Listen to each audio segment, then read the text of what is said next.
नमस्कार प्रेक्षकांनो, अजून कोणी चॅनलला सबस्क्राईब केलं नसेल तर प्लीज चॅनलला सबस्क्राईब करा, म्हणजे तुम्हाला अजून नवनवीन व्हिडिओ या चॅनलवर पाहायला मिळतील।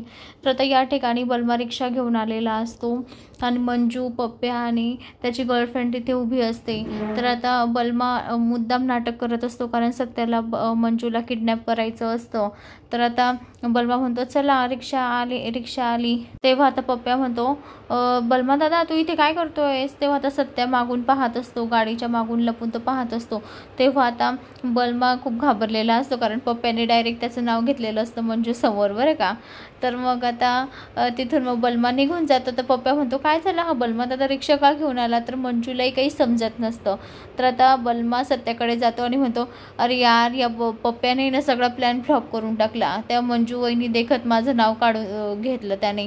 तेव्हा आता सत्या म्हणतो काय जाऊ दे, आता झालं ते झालं, आता किडनॅप कोणीच नाही करायचं, तर मी स्वतः ॲक्शन घेईल, आता मी वाघमारेंना किडनॅप करेन। तर आता असं सत्य सांगत असतो।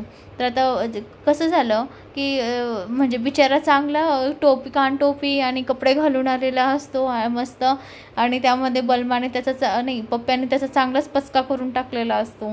तर आता सत्या त्याच्या म्हणजे त्याची पहिली बायको ज्याच्यासोबत लग्न ठरलेलं असतं रुपाली, तिच्यासोबत तिची म्हणजे तिच्याजवळ जातो आणि म्हणतो की मला मदत करशील का?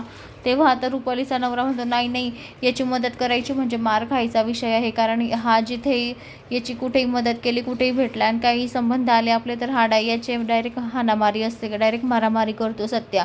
तर तिचा नवरा नाही म्हणतो सत्याला मदत करायला। तेव्हा आता रुपाली म्हणते नाही अरे पुशू आता नाही, कारण आहे ना त्या दोघांचं खरंच एकमेकांवर प्रेम आहे, दोघंही एकमेकांवर प्रेम करतात आणि मंजू ही माझ्यामुळे फसलेली होती, कारण मीच मंडपातून तुझ्यासोबत धावून गेली, पळून आली आणि मग मंजूला बसावं लागलं, म्हणून मी त्या दोघांना आता एकत्र करण्यासाठी त्याला मदत करेन। तेव्हा पुशू म्हणतो ठीक आहे चालेल। मग आता म्हणजे ती रुपाली मंजूला घेऊन एका आईस्क्रीम पार्लरमध्ये येते आणि मग सत्या तिथे भेटतो तिला।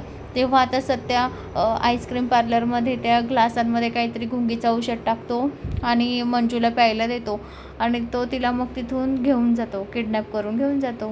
अशाच मालिकेच्या नवनवीन अपडेटसाठी चॅनलला लाईक आणि सबस्क्राईब करा, शेअर करायला विसरू नका। धन्यवाद।